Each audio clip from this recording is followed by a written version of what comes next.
اے حسین ابن علی تیری عظمت کو سلام، اے حسین ابن علی تیری رفت کو سلام۔ حسین تو نے رسول اللہ کے کندھوں پہ سواری کرنے کا حق ادا کر دیا۔ حسین تو نے فاطمہ کے دودھ کا حق ادا کر دیا۔ حسین تو نے علی کے خون کا حق ادا کر دیا۔ حسین تو نے آل رسول ہونے کا حق ادا کر دیا، اور کربلا میں وہ داستان رقم کر دی کہ تا قیام قیامت اس طرح کی کوئی مثال دوبارہ کوئی پیش نہ کر سکے گا۔ بسم اللہ الرحمن الرحیم۔ محترم ناظرین السلام علیکم۔ ماہ محرم کا آغاز ہو چکا ہے اور آج ہم ایک سیریز شروع کرنے لگے ہیں۔ یہ ویڈیوز کی لیکچرز کی ایک سیریز ہوگی جس میں علامہ پروفیسر جہانگیر احمد وقاص کے ساتھ ہم مل کے شہدائے کرب و بلا اور ائمہ اہل بیت ان سب کے لیے انفرادی طور پر ایک کی سیرت کو ڈسکس کریں گے۔ اس سیریز کا آغاز آج سیدنا امام حسین رضی اللہ تعالی عنہ آپ کی سیرت پاک سے کیا جاتا ہے کہ آپ نے جو عزیمت کی، جو انقلاب کی، جو شہادت کی اور جرت و بہادری کی داستان رقم کی، اور وقت کے ظالموں جابروں سے ٹکرا کر نانا کے دین کی حفاظت کی، اور قیامت تک ایک ایسی مثال پیش کر دی کہ اگر دین پر کڑا وقت آئے تو بچے بھی ذبح کروانے پڑے تو میری سیرت دیکھ لینا، میں نے اپنے علی اصغر کو بھی قربان کر دیا، اپنے علی اکبر کو بھی قربان کر دیا، چھوٹی سکینہ کو چھوڑ کے میں خیمے میں گیا تھا، میری بہن زینب میرے ساتھ تھی، میری بیوی شہر بانو اس وقت خیمے میں موجود تھیں۔ بہت سے نام ہیں اس شہادت کے اندر، ہر ایک عظمت کا ایک مینار ہے۔ تو آج ہم آغاز کرتے ہیں سیدنا امام علی مقام امام حسین رضی اللہ تعالی عنہ سے۔ تو گزارش کروں گا پروفیسر جہانگیر احمد وقاص صاحب سے کہ آپ کے مناقب اور آپ کے فضائل پر روشنی ڈالیں۔ اعوذ باللہ من الشیطان الرجیم، بسم اللہ الرحمن الرحیم۔ پروفیسر بڑا اچھا موضوع کا انتخاب کیا ہے آپ نے، اور یہ ایک بڑی اچھی کاوش ہے جس کی طرف آپ نے اشارہ کیا کہ محرم شریف کے اندر ہم اہل بیت اطہار اور ائمہ اہل بیت ان کی سیرت اور کردار اور ان کے کارناموں کے اوپر گفتگو کریں گے انفرادی طور پہ۔ اللہ تعالیٰ توفیق دے۔ آمین۔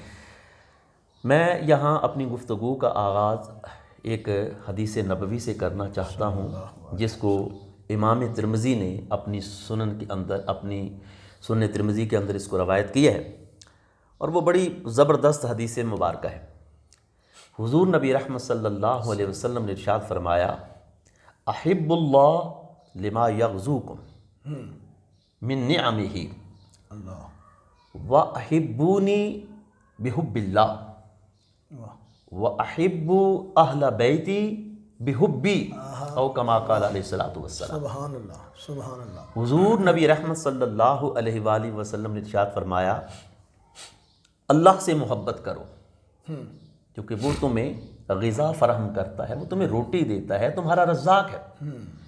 تو جو تمہارا پالن ہار ہے اس سے محبت نہ کرنا یہ اپنے اوپر ظلم کرنے کے مترادف ہے، ناشکری ہے۔ اور پھر میری ذات کے ساتھ محبت کرو اس وجہ سے کہ رزاق چاہتا ہے، اللہ چاہتا ہے کہ اس کے محبوب کے ساتھ محبت کی جائے۔ اور پھر میری اہل بیت کے ساتھ محبت کرو اس لیے کہ میں چاہتا ہوں میری اہل بیت کے ساتھ محبت کی جائے۔ سبحان اللہ۔ اب یہ دیکھیے ذرا، ایک تسلسل، ایک پوری یہ کڑی بن گئی، ایک چین بن گئی محبت کے حوالے سے۔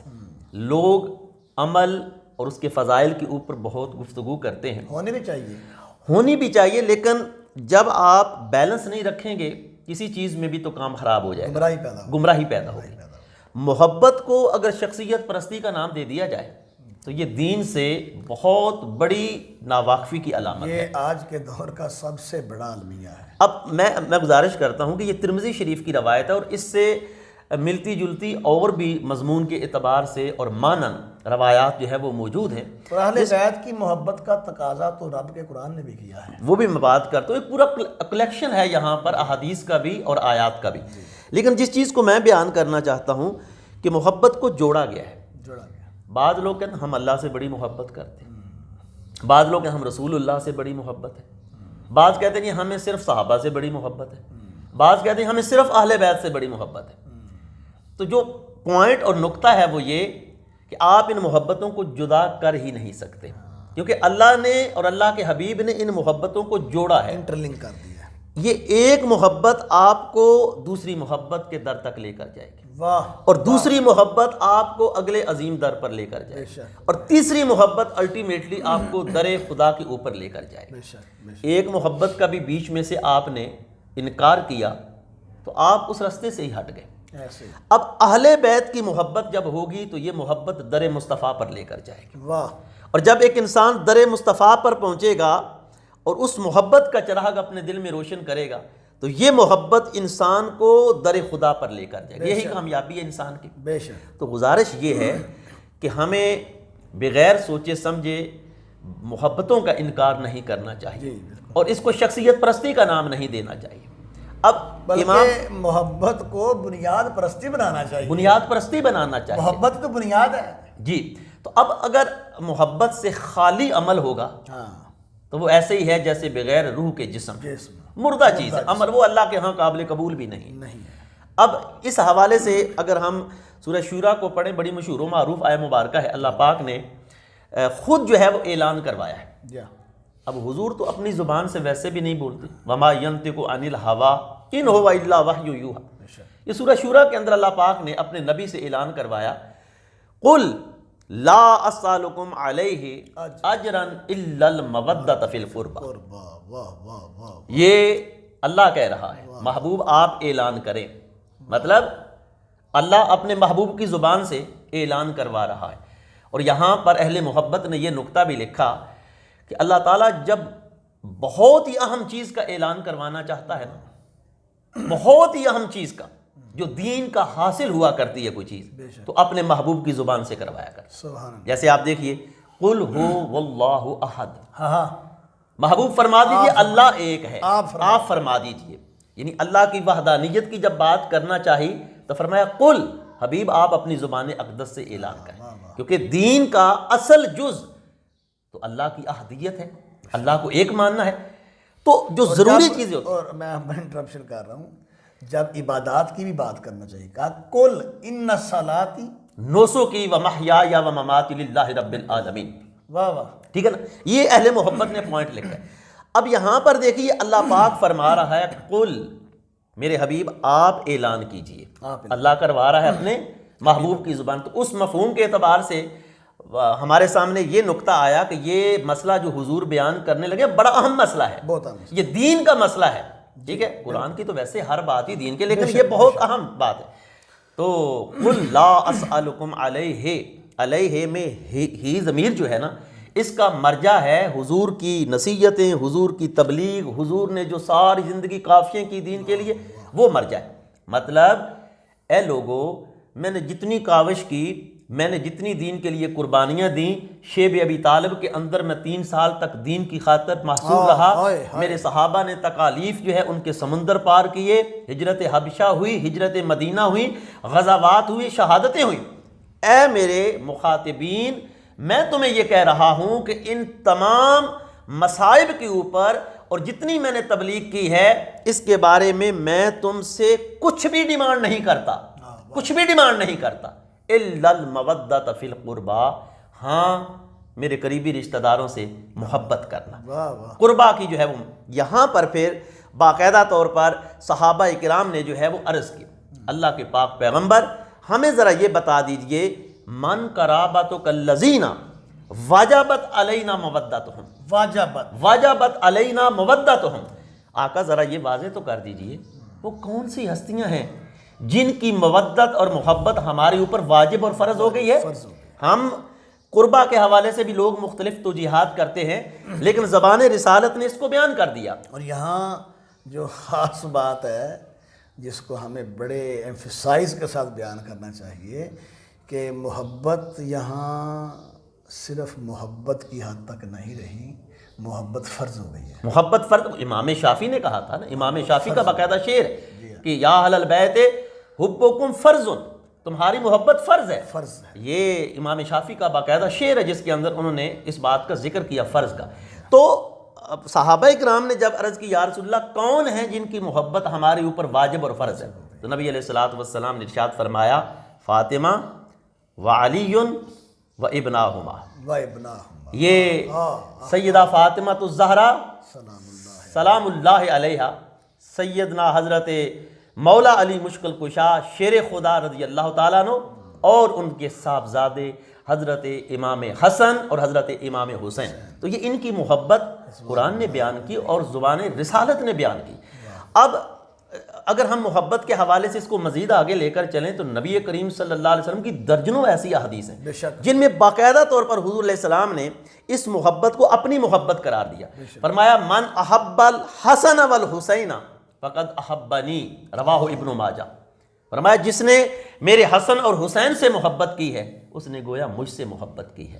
اور ایک روایت کے اندر آتا ہے ومن ابغضہما فقد ابغضنی، جس نے ان دو عظیم ہستیوں سے بغض اور نفرت کا اظہار کیا اس نے مجھ محمد سے جو ہے وہ بغض کا اظہار کیا۔ تو پروفیسر صاحب یہ مضمون اس حوالے سے تو میں سمجھتا ہوں قرآن اور حدیث کا ایک بہت بڑا گلدستہ ہے، اور اس کی خوشبو ظاہر بات ہے اہل محبت ہی جو ہے وہ محسوس کر سکتے ہیں۔ اعمال کے اندر پروفیسر صاحب، اعمال کے اندر حدیث پاک بلکہ آتی ہے اولو ما سئل عن الصلاۃ، نماز کے بارے میں پوچھا جائے گا سب سے پہلے نماز اس وقت تک کامل نہیں ہو سکتی جب تک اہل بیت پہ درود و سلام نہ پڑھا جائے۔ اب آپ دیکھیے جب تک حضور کی آل پہ ہم نے درود و سلام نہیں پڑھنا، وہ جو امام حسین کی محبت سے خالی بھی ہے، جو صرف توحید کی رٹ لگا رہا ہے، نماز ظاہراً بھی اس کی قابل اور قبول جو بدبختی کے اس درجے پر پہنچا ہوا ہے کہ یزید کو وہ امیر المومنین اور رحمت اللہ علیہ کہتا ہے، اور جو سیدنا امام حسین کو بغاوت کا مرتکب بناتا ہے، استغفر اللہ، وہ بدبخت یہ تو دیکھے کہ وہ جو نماز پڑھتا ہے حسین پہ اس میں سلام نہ پڑھے اس کی نماز نہیں ہوگی۔ بالکل، اللہم صلی علی محمد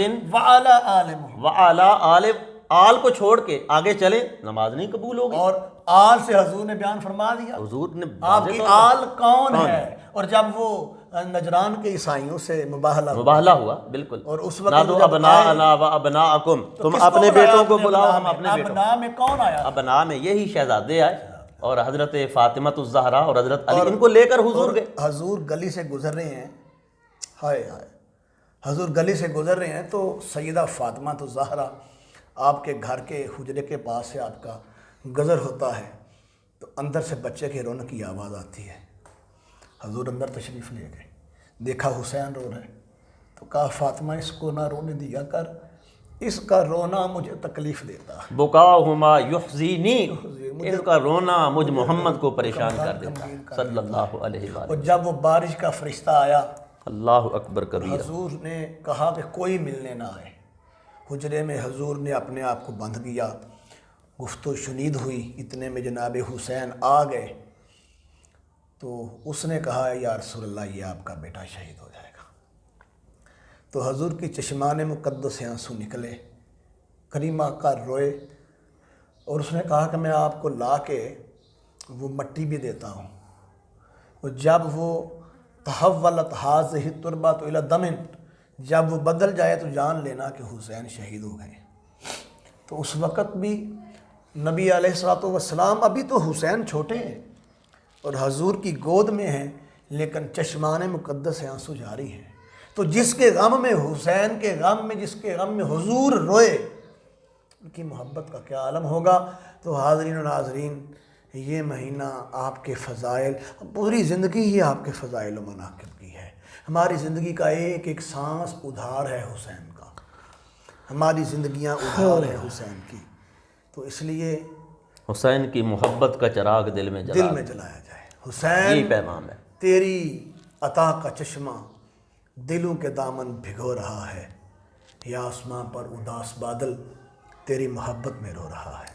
اللہ حسین کیوں نہ ہجر میں تیرے بہائیں اشکاج بھی فضائیں، کہ صحرائے کربل کا ذرہ ذرہ تیری ہی فرقت میں رو رہا ہے۔ اللہ اکبر۔ تو سیدنا امام حسین اہل بیت اطہار، اللہ ان کی محبت ہمیں نصیب بھی فرمائے، اور جو ہے اس کو